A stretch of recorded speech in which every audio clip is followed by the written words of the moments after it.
Hola, vamos a ver esta sesión 4 que es de los problemas de transporte. En esta sesión únicamente vamos a ver la estructura general de estos problemas y después ya en las siguientes sesiones vamos a ver ejemplos de formulación y después vamos a ver el simplex de transporte. Y bueno, y otras cosas. Primero, para empezar, vamos a ver que los problemas de transporte tienen una estructura específica. Estructura me refiero a la forma en que se formula la función objetivo y las restricciones. Entonces es importante notar que en investigación de operaciones hay problemas importantes que ya como tienen una forma muy específica, se pueden resolver con algoritmos específicos para ellos, ¿verdad? Y pues se aplican en diferentes situaciones físicas. Los problemas de transporte son unos de estos tipos de problemas y se presentan en muchos casos, aunque vamos a notar o vamos a poder ver que no necesariamente se tiene que involucrar un transporte físico, o sea, mover algo de un lugar a otro, sino que la estructura del problema es lo que le da el nombre de problema de transporte, aun cuando no se esté hablando de transportación física, sino de alguna otro tipo de asignación. Lo vamos a ver más adelante. Bueno, para ubicar un poco en dónde están estos problemas de transporte, vamos a hablar o vamos a ver que son un subgrupo de los problemas de flujo de costo mínimo en redes. Y como ustedes sabrán, pues las redes son todo aquello que involucre análisis de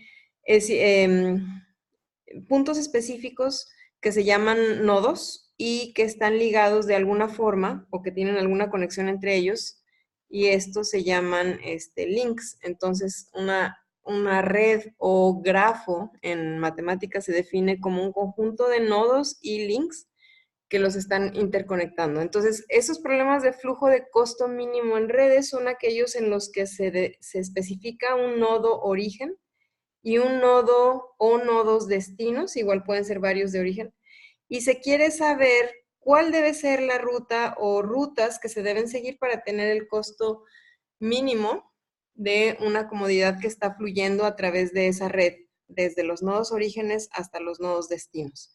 Dentro de este tipo de problemas de costo mínimo en redes están los problemas que nosotros vamos a ver, que son los problemas de transporte. Y después, ¿por qué? Por lo específico que tienen de la estructura que les digo, de la estructura de formulación. Y dentro de estos problemas de transporte hay otros que son los problemas de asignación que son aún más específicos que los de transporte. Nosotros sí vamos a alcanzar a ver también los de asignación. Entonces, los de transporte, dada su estructura específica, se pueden o se resuelven con un método que se llama simplex de transporte. Y los de asignación con un algoritmo que se llama el algoritmo húngaro. Bueno, entonces vamos a ver cómo se ven estos problemas de transporte. Y para esto hay un ejemplo aquí que está largo, no lo voy a leer todo, pero se los voy a platicar. Y aquí se ve una tabla que dice costo de embarque, dinero por carga. Por carga se trata de una compañía que es una enlatadora de chícharos y tiene 3 sitios de enlatado, que son las enlatadoras 1, 2 y 3, y tienen 4 almacenes que están aquí listados por columna. Entonces, la última columna que dice producción es la capacidad que tiene cada una de las enlatadoras para hacer en cantidad de cargas. O sea, la enlatadora 1 puede hacer 75 cargas, la 2 125, etc. Y la asignación es lo que se debe enviar a cada almacén. Estas son las cantidades: 80 para el almacén 1, 65 para el 2. Entonces, el cuerpo de la tabla en sí, o sea, este costo del que se está hablando aquí son los números que están en esta parte déjenme pongo más grueso esto. Esta parte que está aquí en el centro, este es el costo unitario por carga que se envía. Por ejemplo, 416 es el costo de enviar una carga de la enlatadora 2 al almacén 2, ¿ok? Entonces, de lo que se trata es de hacer la asignación que cumpla con las restricciones. ¿Cuáles son las restricciones? Pues la capacidad de producción y los requisitos en cada una de los almacenes.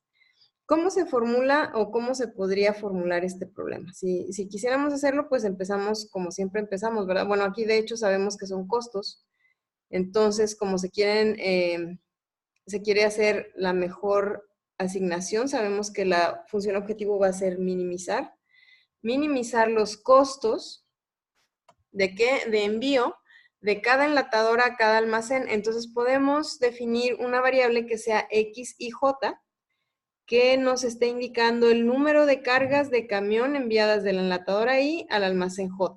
¿Cómo se va a ver la función objetivo?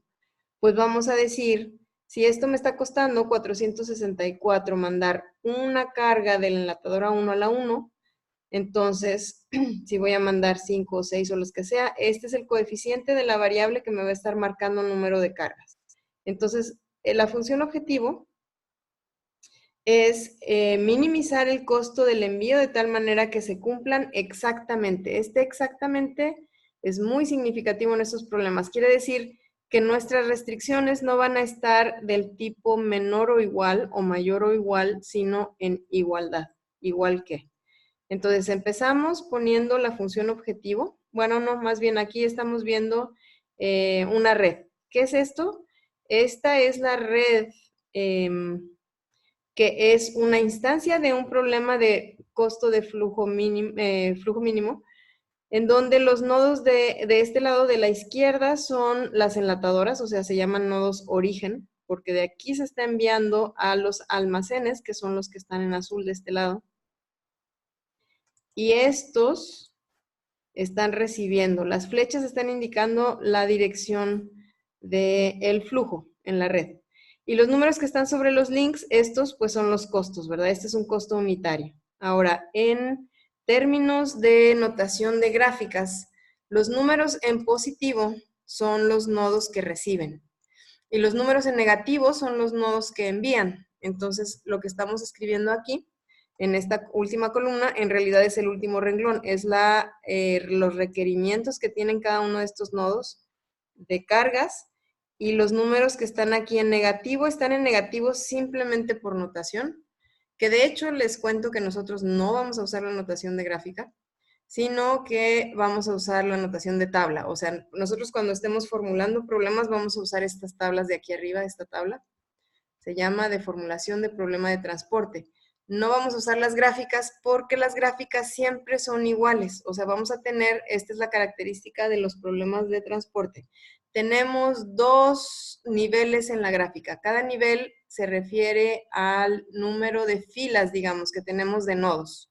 Una gráfica muy diferente sería, por ejemplo, que aquí tengamos un punto de enlace, que acá tengamos otro, que acá tengamos otro. En este caso, si yo voy a dibujar una red de este tipo, como el que estoy haciendo en lo amarillo, esta red ya no se considera un problema de transporte, porque ya tengo un nivel aquí, otro nivel aquí, otro nivel aquí, otro y otro, ¿ok? Entonces, problemas de transporte son envíos directos de los nodos origen a los nodos destino, como lo tenemos aquí, y por eso se puede representar tan fácilmente en una tabla, y por eso nosotros no vamos a usar la notación de red, pero de tabla.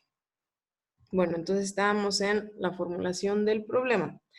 La función objetivo dice minimizar z, y podemos estar viendo los números aquí arriba, que es 464 del 1 al 1, o sea, x11. 513 del 1 al 2, x12, etc. Entonces tenemos que incluir todas las opciones que vienen siendo cuántas variables, pues podemos verlo en la tabla. En la tabla son 3 renglones, 4 columnas, son 12 variables, que son las que están aquí en la función objetivo. Ahora, lo interesante de estos problemas no es tanto la función objetivo, sino las restricciones. Fíjense cómo se ven las restricciones. ¿Qué quiere decir todas estas? Estos son, con verde. Esto está diciendo que la enlatadora 1, el subíndice, el primer subíndice de las variables, ahí está, no se ve, es un 1. Entonces, quiere decir que todas están saliendo del 1. 1 a 1, 1 a 2, 1 a 3, 1 a 4.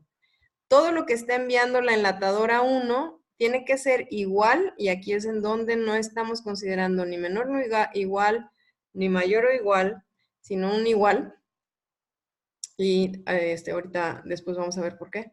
igual a 75. Eso es lo que está mandando la enlatadora 1. Después, esta es lo que está mandando la enlatadora 2, porque dice de 2 a 1, de 2 a 2, de 2 a 3, etcétera.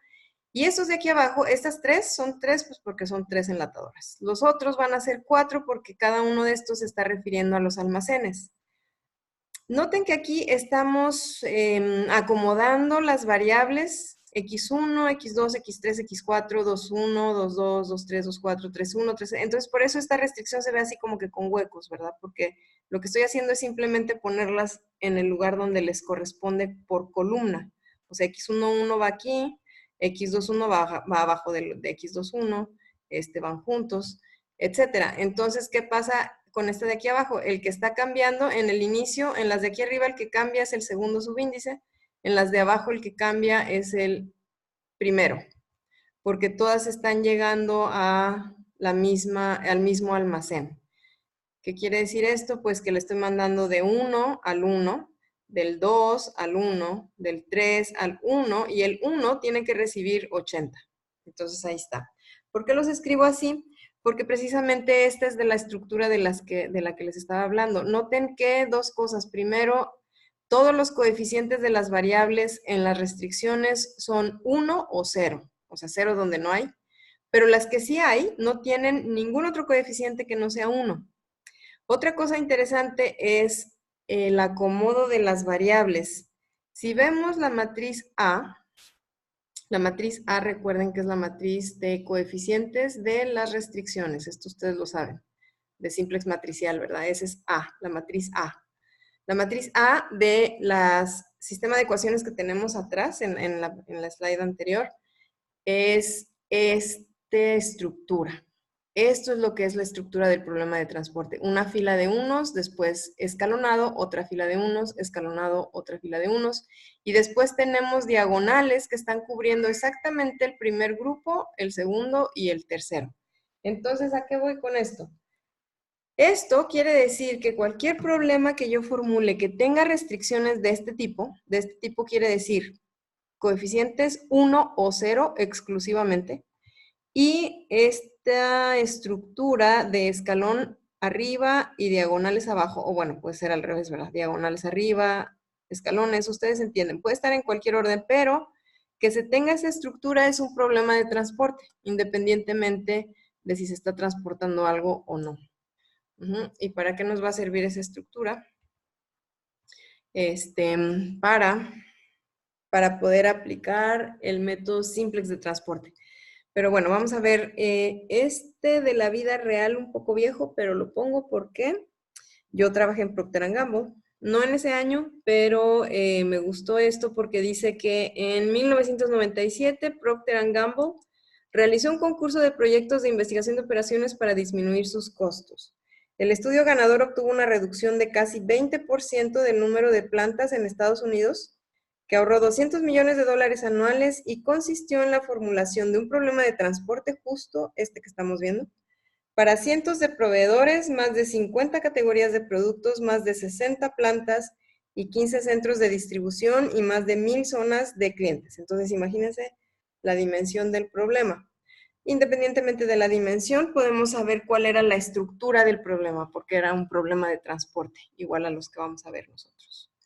Bueno, entonces, ¿qué es lo que vamos a decir o cómo vamos a hablar en los problemas de transporte? Vamos a decir que tenemos nodos que son orígenes, o bueno, puntos que son orígenes, y destinos que son a los que se está llegando o enviando o de alguna forma relacionando esos orígenes.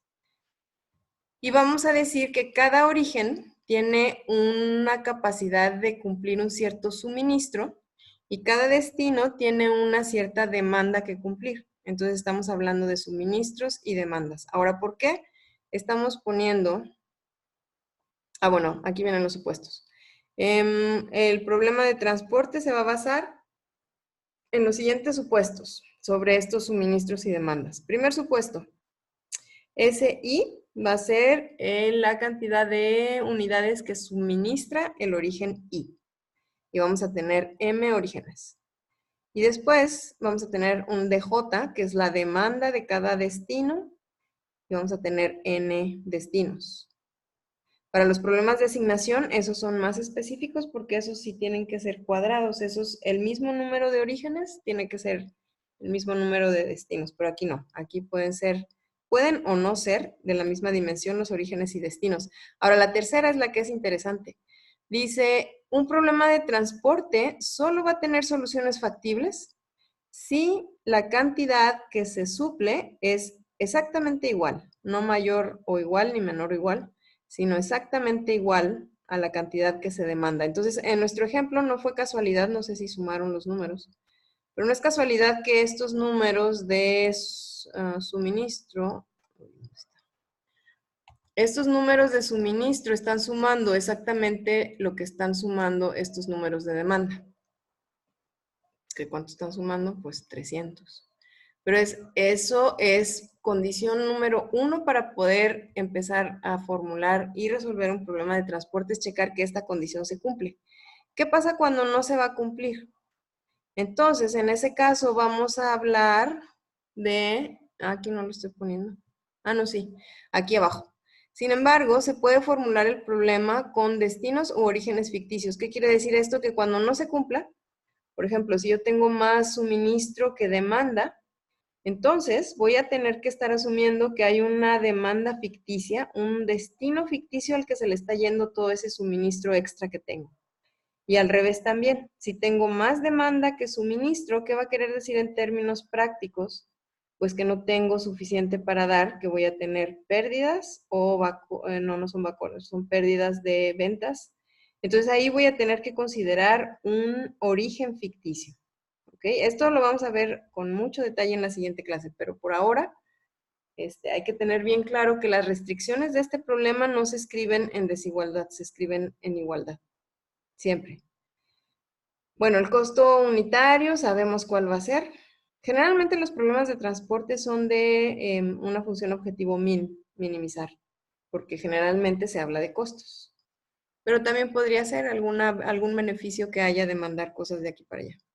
Bueno, y ya creo que se terminó aquí la presentación porque tienen tiempo, pues 1 para hacer el lab si lo quieren hacer, y 2 para hacer esta actividad 3 que me gustaría nada más verla con ustedes para nada más aclararles una cosa. Déjenme ver si la tengo. ¿Dónde está? Aquí. No, acá. Esta es la que tienen ahí en Blackboard, es la actividad 3. Entonces, lo que dice es, considera este problema de transporte que tiene la siguiente tabla de costos. Entonces, es un pequeñito, igual al que vimos en el ejemplo, pero son 2 enlatadoras, 2 almacenes, ¿ok?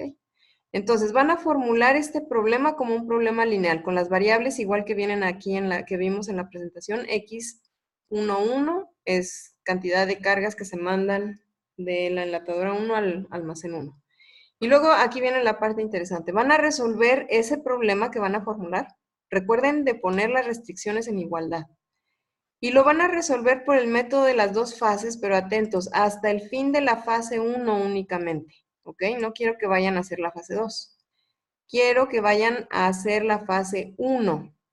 Cuando terminen la fase 1, van a ver algo muy característico en la base que les quedó al final de la fase 1. Entonces, por eso esta pregunta, ¿qué puede observar en las variables básicas? Sean muy observadores y vean qué es lo que pasa, porque eso pasa en todos los problemas de transporte. Lo que ustedes van a ver de las variables básicas, eso está pasando y va a pasar siempre.